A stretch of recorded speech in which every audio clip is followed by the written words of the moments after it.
انشاءاللہ اسی کے ساتھ گہوارہ یہ علم و ادب سرزمین لکھنؤ سے تشریف لائے ہوئے مہمان عزیز استاد حوزہ علمیہ آغا سید پیام رضوی صاحب، ان کے پرنور بیانات سے ہمارے مومنین مستفید ہوں گے۔ میں تہ دل سے آغا صاحب کو دعوت دوں گا کہ انشاءاللہ اسٹیج پر رونق افروز ہو کر مومنین کے دلوں کو اپنے گوہربار بیانات سے منور فرمائیں۔ بآواز بلند درود کے ذریعے آپ لوگ ان کا استقبال فرمائیں۔ اللہم صلی علی محمد وآل محمد۔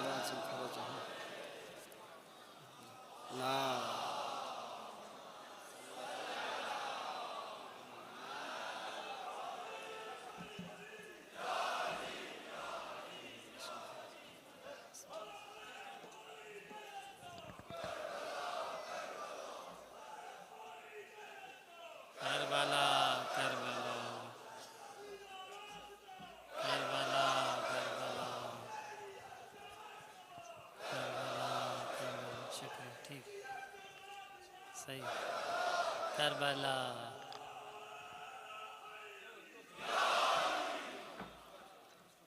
ایک بلند آواز سے صلوات بھیجیں آپ حضرات۔ اللہم صلی علی محمد وآل محمد۔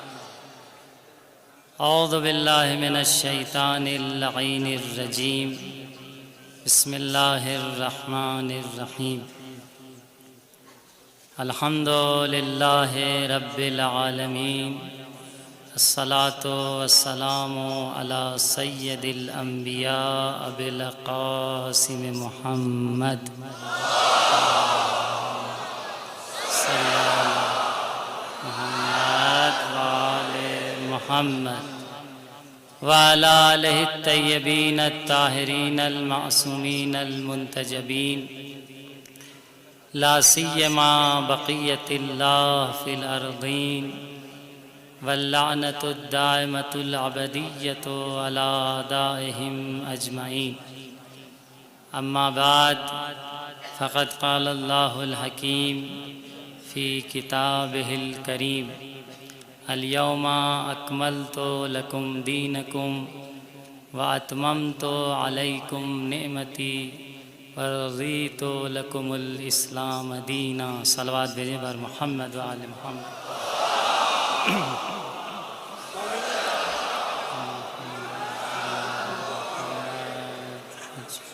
بہت ہی پربرکت، بہت ہی ولائی مجمع جو کہ ریسمان ولایت سے متصل ہے، اور مولا کائنات علی ابن ابی طالب علیہ السلام کی ولایت اور آپ کی جو ولایت کی رسی ہے اس نے ہم سب کو جوڑ رکھا ہے۔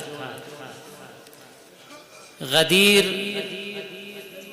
بشریت کے لیے ایک اہم ضرورت ہے، غدیر بشریت کی حیات کے لیے، بشریت کی کامیابی کے لیے، بشریت کی ترقی کے لیے، بشریت کے سکون کے لیے ایک اہم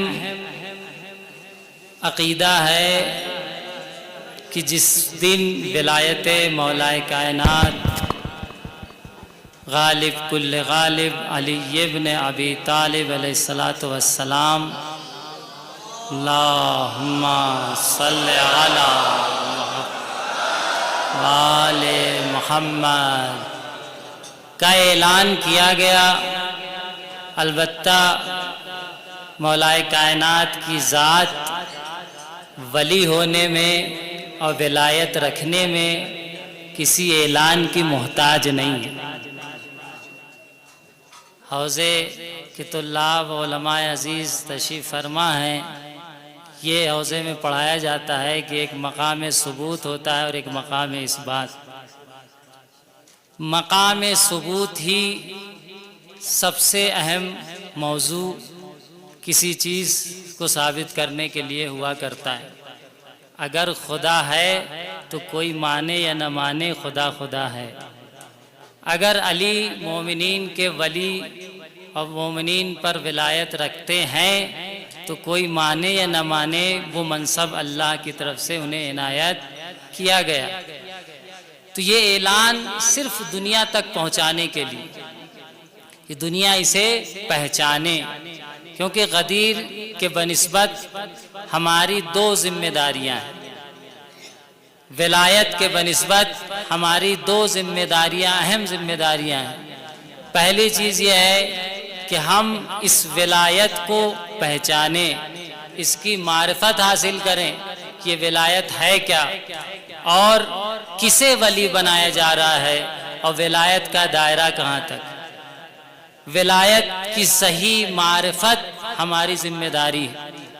اگر ہم نے ولایت کو صحیح نہیں پہچانا، حق کا معرفت جو امام ائمہ کے بارے میں ملتا ہے کہ ذمہ داری ہے کہ ہم حق کی معرفت ادا کریں اور جیسے وہ ہیں ویسے انہیں پہچانیں، تو ولایت کو پہچاننے کی ضرورت ہے، کیونکہ مولا کائنات کو جو ولایت دی گئی ہے یہ دوسری ولایتوں سے بہت مختلف ہے۔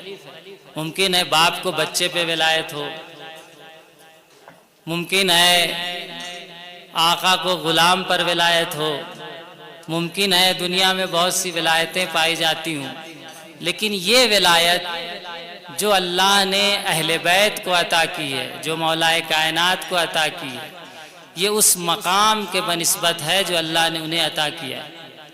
اس ولایت میں ولایت تشریعی اور ولایت تکوینی دونوں شامل ہیں،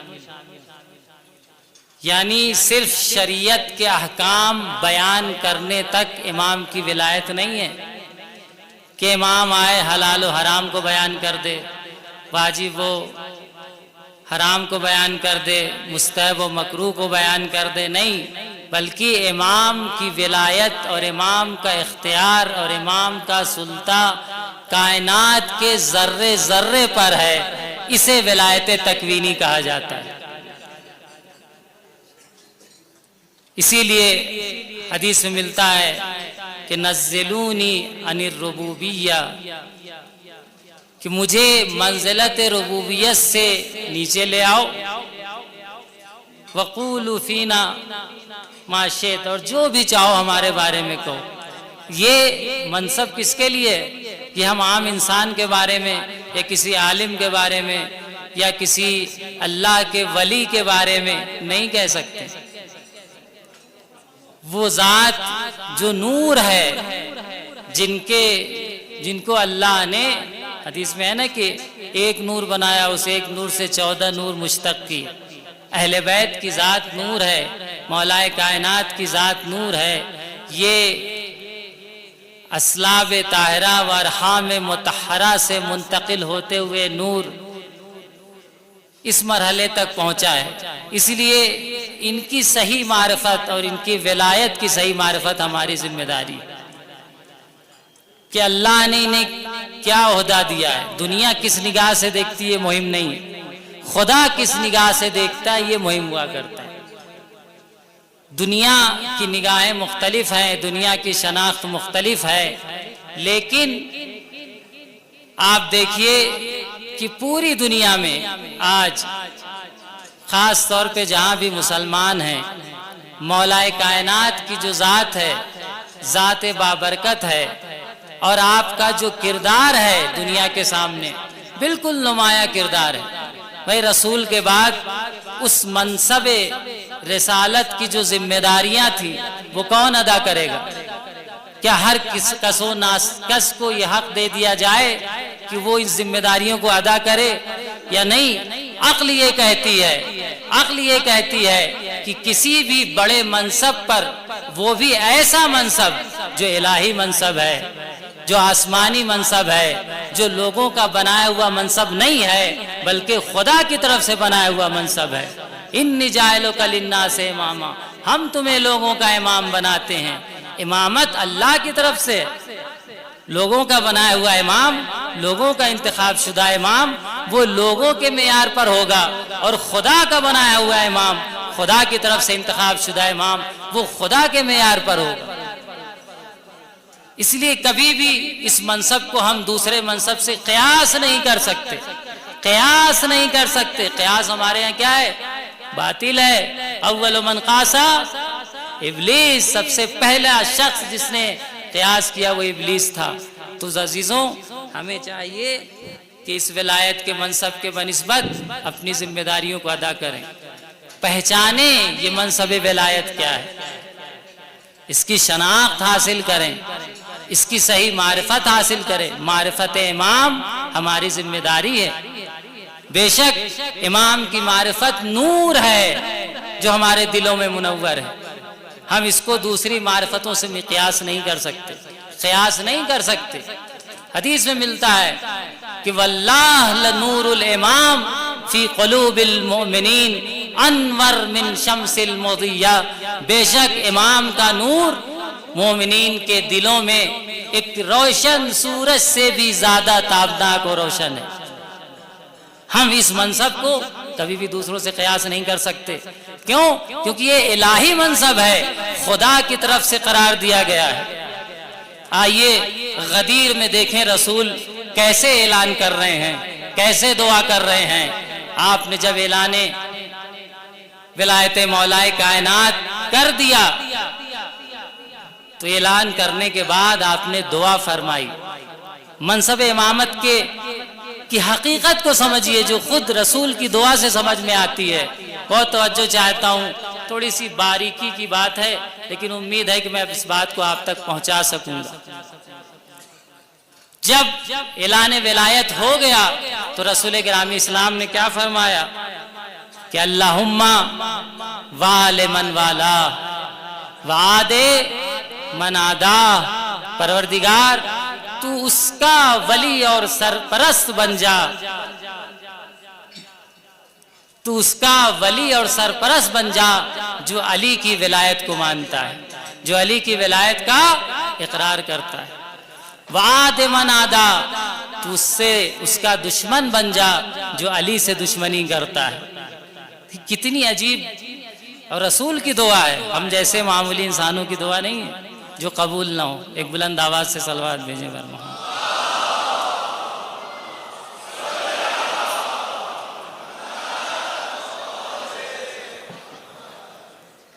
اس کے بعد آپ نے کیا فرمایا؟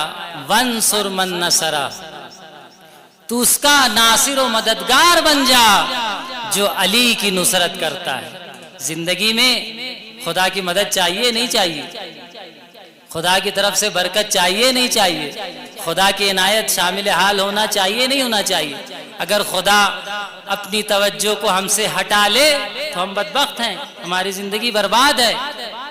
رسول دعا کر رہے ہیں، پیغمبر کرام اسلام دعا کر رہے ہیں جو علی کی نصرت کرے، پروردگار تو اس کی نصرت فرما، تو اس کی مدد فرما. وَخْذُلْ مَنْ خَزَلَا، اور جو علی کو رسوا کرنا چاہے تو اسے رسوا کر دے. اس لیے جس نے بھی علی سے دشمنی کیا تاریخ میں وہ رسوا ہوتا ہوا نظر آئے. اور یہ دشمنی بعد میں نہیں، وہیں غدیر میں کی گئی اور وہیں پر رسوائی ملی کہ جب آنے والے نے آ کر یہ کہا کہ یہ اعلان آپ نے اپنی طرف سے کر دیا ہے، خدا کی طرف سے کیا. اگر اپنی طرف سے کیا ہے تو مجھ پر عذاب نازل ہو جائے. سأل سائل بعذاب واقع، اللہ نے وہی اسے رسوا کیا اور رسوا کر کے بتایا کہ جو علی کو رسوا کرنا چاہے گا ہم اسے میدان غدیر میں رسوا کر کے بتائیں. صلوات بھیجیں پر محمد و آل محمد.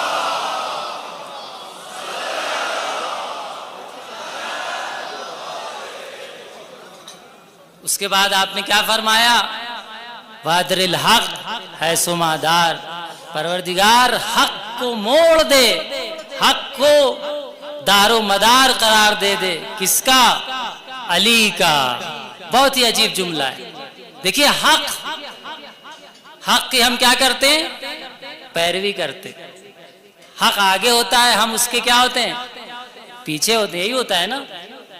کوئی دنیا کا انسان ہے کہ وہ کہہ سکتا ہے کہ حق میرے پیچھے پیچھے چلتا ہے، جہاں میں چلتا ہوں وہاں حق ہوتا ہے؟ کوئی دنیا کا انسان یہ دعویٰ کر سکتا ہے؟ ہرگز نہیں کر سکتا. کیوں؟ کیونکہ حق میرے پیچھے پیچھے چلے یہ بہت ہی بلند اور عظیم منزل ہے.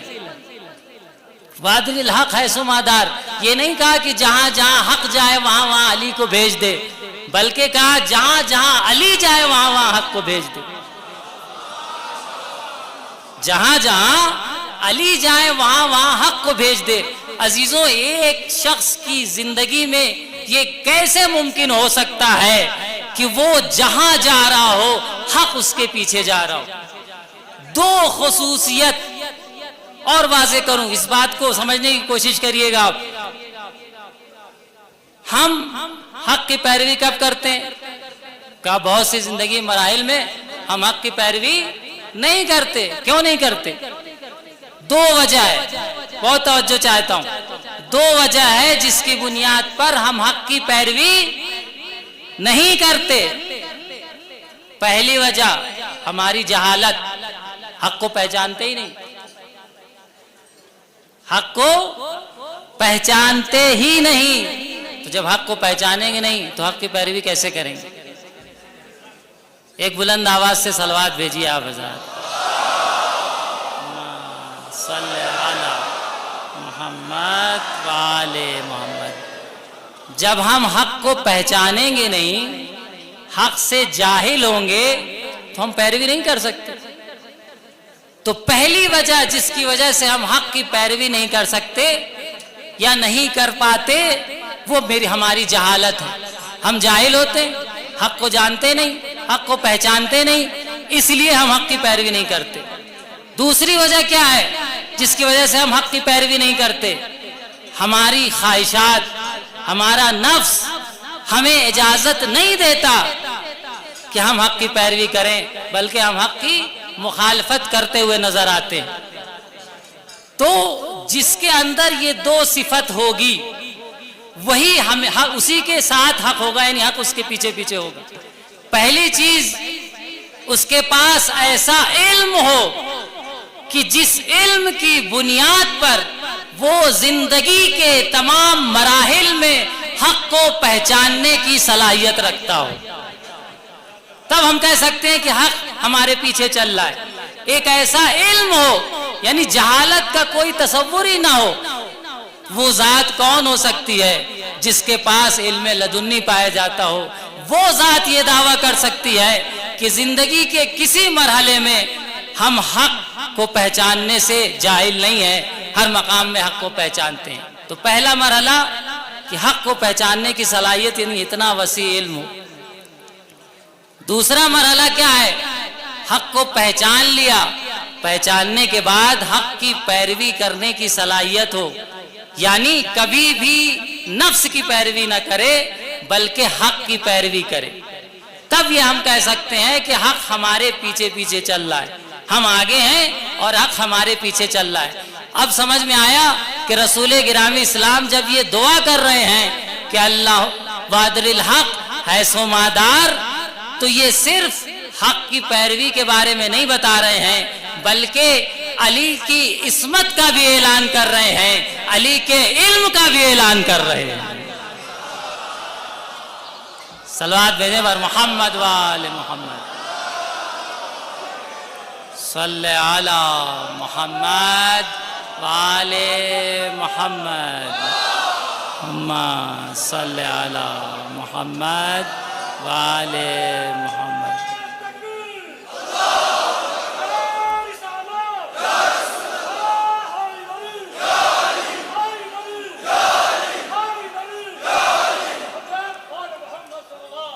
اللہم صلی علی محمد وآل محمد۔ تو رسول نے غدیر میں علی کے علم کا بھی اعلان کیا، علم لدنی، اور علی کے عصمت کا بھی اعلان کیا اس دعا کی شکل میں۔ کون ہے جس کے اندر عصمت پائی جائے تاکہ یہ کہیں کہ حق اس کے پیچھے چل رہا ہے؟ کون ہے جس کے پاس علم لدنی پائے جائے تاکہ یہ کہہ سکیں کہ حق اس کے پیچھے چل رہا ہے؟ جز مولا کائنات علی ابن ابی طالب علیہ السلام کی ذات کے علاوہ کوئی ذات نہیں۔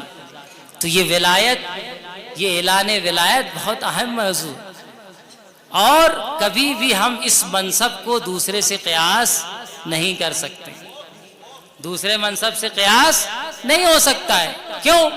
کیونکہ دیکھیے دو چیز ہے، دیکھا گیا ہم نے رسول کے بعد ایک بہت ہی تاریخ کا توجہ ہے ہماری طرف، اگر توجہ ہے تو ایک بلند آواز سے صلوات بھیجیں۔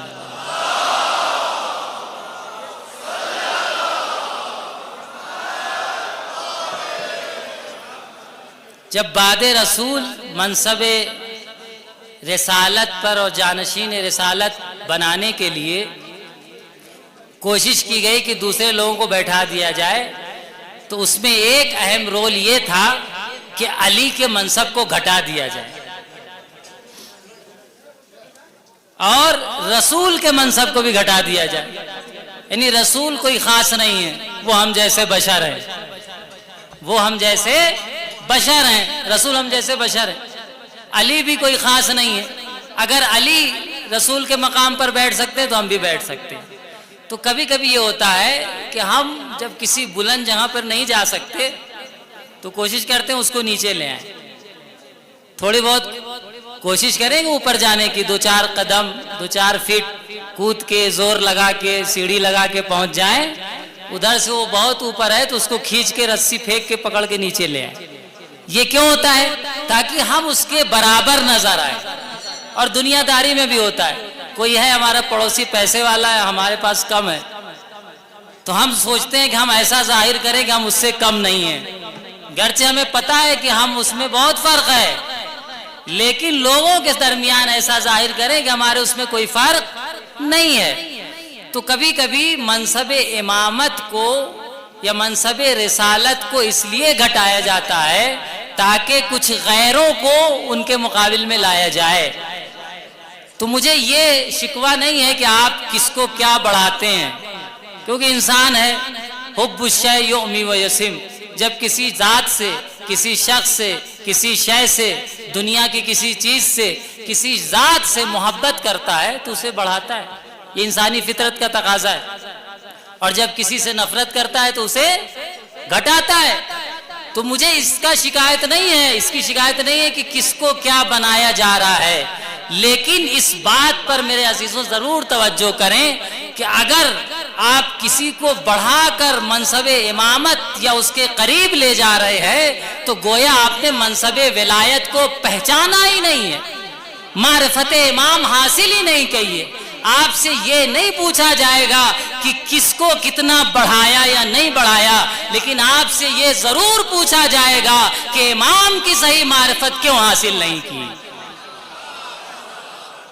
آپ سے یہ ضرور سوال ہوگا کہ امام کی صحیح معرفت کیوں نہیں حاصل کی۔ امام جو امام الانس والجنہ ہے، جو کائنات کا مالک ہے، جو ولایت تشریع و تکوینی کا مالک ہے، جس کو اللہ نے نور بنا کر بھیجا ہے، جن کے وجود سے ساری کائنات چل رہی ہے، جو عصمت کا مرکز ہے، جو علم کا مرکز ہے، جو اللہ نے اپنے نور سے جن کی ذات کو مشتق کیا ہے، تم نے اگر اس ذات کو نہیں پہچانا ہے، اس کو تم نے آپ انسانوں کی طرح بنا دیا، تو اس معرفت کے بارے میں تم سے سوال کیا جائے گا۔ تو آئیے ولایت کو پہچانے، سب سے پہلی ہماری ذمہ داری ولایت کو پہچاننا ہے۔ اور دوسری ذمہ داری ہماری کیا ہے؟ دوسری ذمہ داری ہماری یہ ہے کہ ولایت کو پہچاننے کے ساتھ ساتھ ولایت کو پہنچائیں، صرف پہچانے نہیں بلکہ دوسروں تک ولایت کو پہنچائیں، کیونکہ آپ حق پرست ہیں، حق کو مانتے ہیں، تو حق کو ماننا کافی نہیں ہے۔ بہت لوگ ایسے ہیں جو حق کو مانتے ہیں لیکن حق کو پہچاننے والے، حق کو پہنچانے والے بہت کم۔ تو حق کو جاننا کافی نہیں ہے، ہر شخص اپنے تئیں جو بھی جس طریقے سے مولا کائنات کی ولایت کو دنیا تک پہنچا سکتا ہے، جس انداز سے، سوشل میڈیا کے ذریعے، آج کل سوشل میڈیا کا دور ہے، ایک میسج کے ذریعے، ایک اسٹیٹس کے ذریعے، فیس بک پہ کچھ اپلوڈ کرنے کے ذریعے اپنے دوست بھائی جو دوسرے مذاہب سے تعلق رکھتے ہیں ان تک پہنچانے کی اگر ہم بھی کوشش کریں تو یہ بھی ایک طرح کا پہنچانا ہے۔ تو کوشش یہ کریں کہ اس ولایت کو، اس حقانیت مولا کائنات کو دنیا تک پہنچائیں۔ ایک صلوات بھیجیں بر محمد وعلیہ۔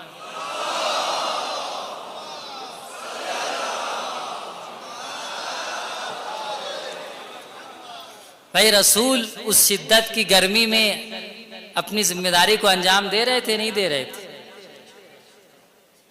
عرب کی گرمی کتنی شدت کی گرمی تھی.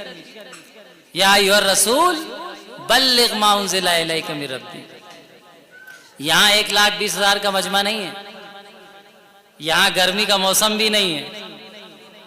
ماشاءاللہ بہترین موسم ہے، اور رات میں تو ٹھنڈک بھی پڑنے لگتی ہے.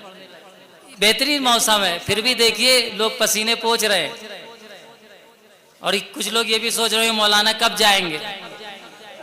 کوئی دوسرا ہے جلدی سے شربت بٹے، ہوتا ہے نا. یہ مختصر سا مجمع ہے، 4,000 2,500 3,000 5,000 جو بھی مجمع ہے. وہاں کتنا مجمع تھا؟ 1,20,000 تک کے مجمع کو کوٹ کیا گیا، اور شدت کی گرمی تھی، اور کوئی حال بھی نہیں تھا، اور نہ کوئی صوفہ اور فرش لگا ہوا تھا. ایسے میں رسول نے اس ذمہ داری کو ادا کیا ہے. یعنی اس سخت منزل میں رسول نے ولایت و پیغام ولایت کو پہنچایا ہے کہ اس سے سخت منزل آپ کے لیے پیش نہیں آ سکتی ہے. ولایت کو پہنچانے کے لیے اس شدت کی گرمی میں پہنچایا. خوب اسٹیج بھی نہیں تھا، اس لیے کجاووں کا اسٹیج بنایا گیا، کجاووں کا ممبر بنایا گیا.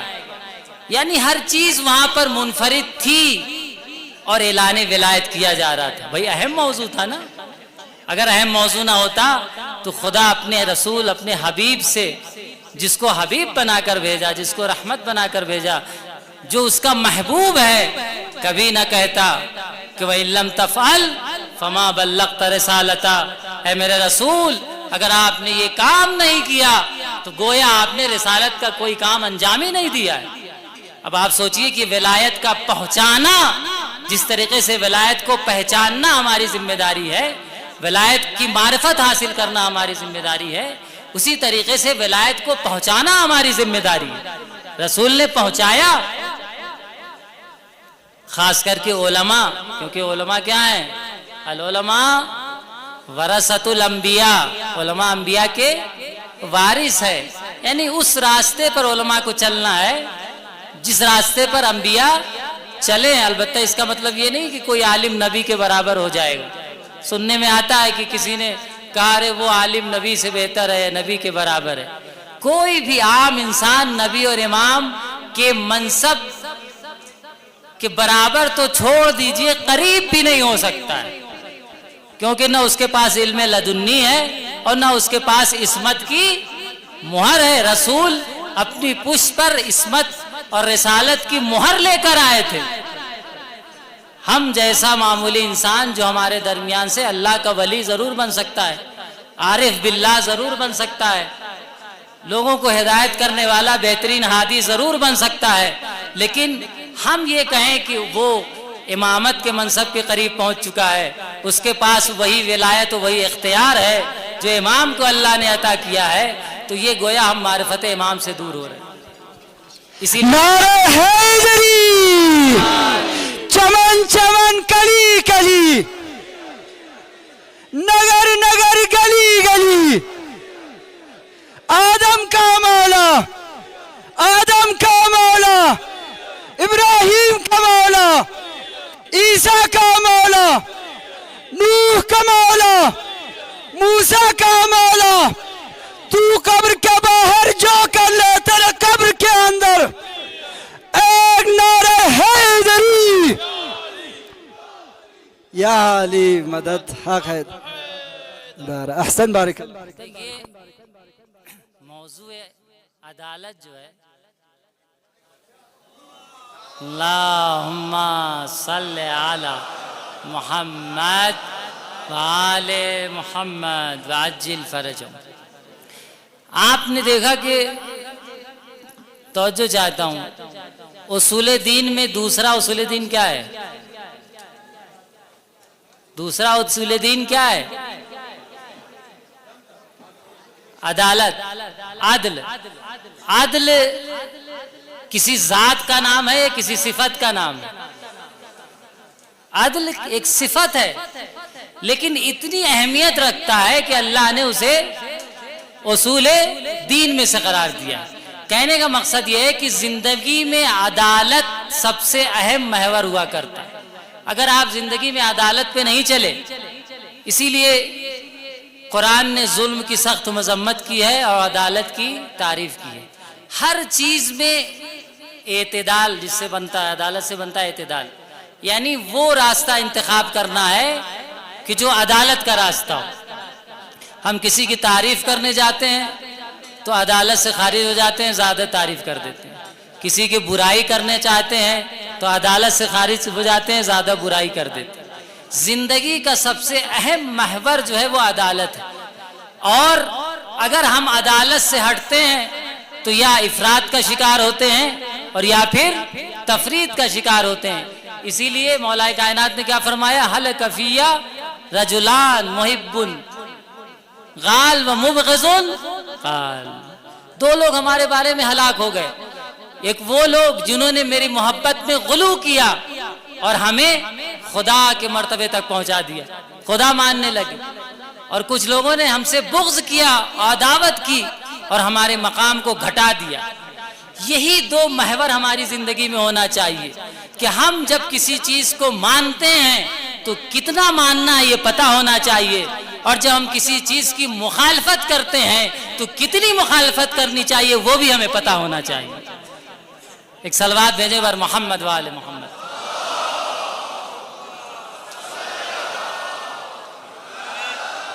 وآل محمد۔ رسول کے بعد، اعلان ولایت کے بعد مولا کائنات کے ساتھ کچھ ایسے ہی ہوا۔ کچھ لوگ عدالت کی منزل پر تھے، کچھ لوگوں نے آپ کو بڑھا دیا حد سے اور کچھ لوگوں نے گھٹا دیا، جو سقیفہ والے تھے۔ تو کہنے کا مقصد یہ ہے کہ اس ولایت کو پہچانیں اور دوسروں تک پہنچائیں، اور اس ولایت کی حمایت اللہ بھی کرتا ہے۔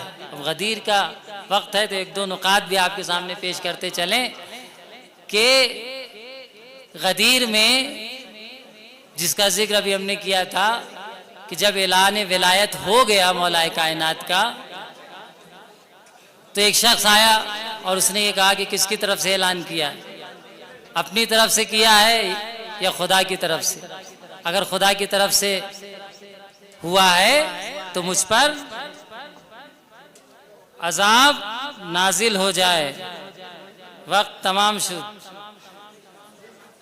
بھائی ناظر محمدی صاحب نے ہمیں 12:15 بجے تک کا وقت دیا ہے، اب ہم کس کے نظریے پہ عمل کریں؟ اختلاف یہیں سے شروع ہوگی۔ صلوات بھیجے بر محمد وآل محمد۔ اللہم صلی علی محمد وآل محمد۔ سن لیجئے، زیادہ وقت نہیں لیں گے، 5-7 منٹ اور۔ جی تو کہنے کا مقصد یہ ہے کہ جب یہ شخص آیا تو اللہ نے پتھر بھیجا، قرآن میں اسے کوٹ کیا، وَسَأَلَ سَائِلٌ بِعَذَابٍ واقع۔ تو پتھر آیا، اس پتھر نے اسے 2 کر دیا، آدھا کر دیا، اور وہ ہلاک ہوا۔ مخالف ولایت اسی وقت ہلاک ہو گیا۔ یہ دشمن کس کا تھا؟ یہ شخص جو آیا تھا یہ کس کا دشمن تھا؟ یہ خدا کا دشمن نہیں تھا بلکہ ولایت کا دشمن تھا۔ اس کا نام کیا تھا؟ حارث۔ اور ایک حارث نام کا دشمن خیبر میں بھی آیا تھا، اور مولا کائنات نے اپنی تلوار سے اسے واصل جہنم کیا۔ اس کا نام بھی کیا تھا؟ حارث۔ وہ کس کا دشمن تھا؟ دیکھیے ولایت اور توحید کے رابطے کو سمجھیے کہ ولایت خدا کے نزدیک کتنی اہمیت رکھتی۔ وہ جو حارث آیا تھا خیبر میں، وہ کس کا دشمن تھا؟ وہ ولایت کا دشمن نہیں تھا، وہ اسلام اور خدا کا دشمن تھا، وہ توحید کا دشمن تھا۔ اس کو کس نے واصل جہنم کیا؟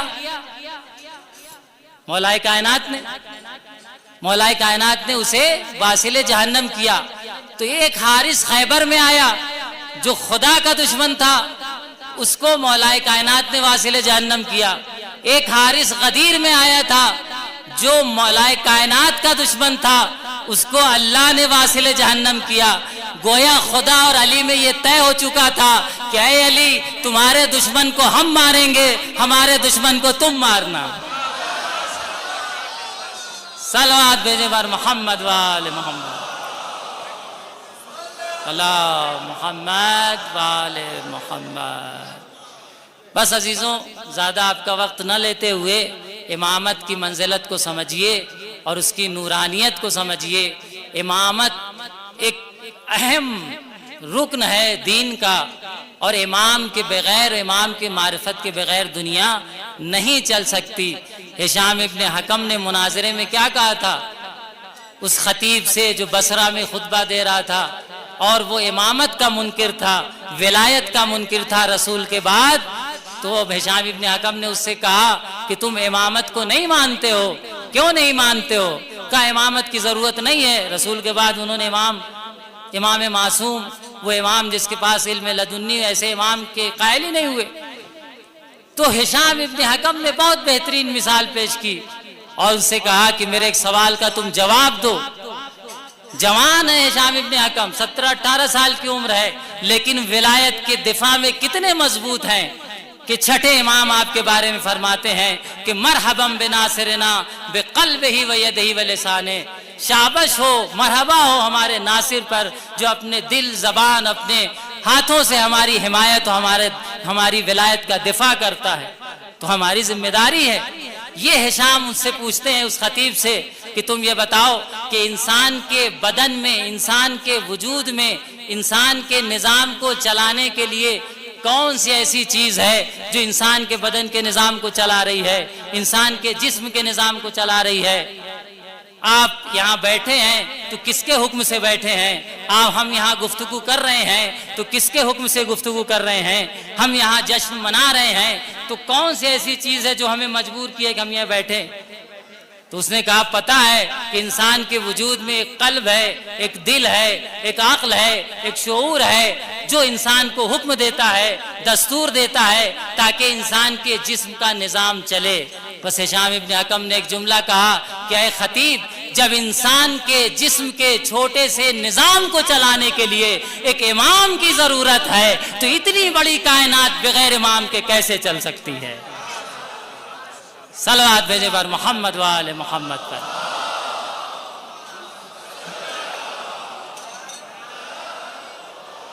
بس عزیزوں، میں نے اپنی گفتگو کو ختم کیا، دوسرے مہمان بھی ہیں۔ آئیے اس ولایت کو پہچانیں اور اسے پہنچانے کی کوشش کریں، اور ولایت کے صدقے میں ہمیں جو کچھ بھی ملا ہے وہ سب ولایت کے ہی صدقے میں ملا ہے۔ آج لکھنؤ سے سفر کر کے ہم یہاں پہنچے، یہ اسی ولایت کی برکت کا نتیجہ ہے۔ ساتھ یہ بھی اعلان کرتے چلیں کہ دفتر آیت اللہ سستانی کی طرف سے جہاں بھی ہم جاتے ہیں لوگوں کو یہ کہتے ہوئے چلتے ہیں کہ اگر کوئی بھی آپ کا مسئلہ، کیونکہ بہت سے مسائل میں اختلاف ہو جاتے ہیں، علماء میں اختلاف ہو جاتے ہیں، کوئی بھی آپ کا مسئلہ ہو دفتر سے آپ دریافت کرنا چاہتے ہیں تو ناظر محمدی صاحب کے ذریعے ہمارا نمبر وغیرہ لے کر، گروپ بھی ہمارے چلتے ہیں، آپ رابطہ کر سکتے ہیں اور آپ کی بات دفتر تک ہم پہنچانے کی کوشش بھی پوری طور پر کریں گے، کیونکہ ولایت کا مقصد یہی ہے کہ ہم اپنی زندگی میں سدھار لائیں۔ ولایت کا مقصد ہی یہی ہے کہ ہم حلال و حرام کو پہچانیں۔ ولایت کا مقصد ہی یہی ہے کہ بشر تربیت پائے۔ ولایت کا مقصد ہی یہی ہے کہ نظام بشر اس طریقے سے چلے جس طریقے سے اللہ و رسول ہم سے چاہتے ہیں۔ وآخر دعوانا ان الحمدللہ رب العالمین۔ پروردگار ہماری اس مختصر سی عبادت کو قبول فرما، ہمارے دلوں کو نور ولایت سے منور فرما، ہماری نسلوں کو ولایت پر گامزن رکھنے کی توفیق نصیب فرما۔ پروردگار ہمارے بزرگوں کا سایہ ہم پر قائم و دائم رکھ، ہمارے دلوں میں نور ولایت کو منور کر کے اس نور کو دوسرے تک پہنچانے کی توفیق دے۔ پروردگار ہمارے امام کے ظہور میں تعجیل فرما، تجھے اس دن کا صدقہ ہے، اس خوشی کا صدقہ ہے، واسطہ ہے کہ ہمارے امام کو جلد از جلد پردہ غیب سے ظاہر فرما۔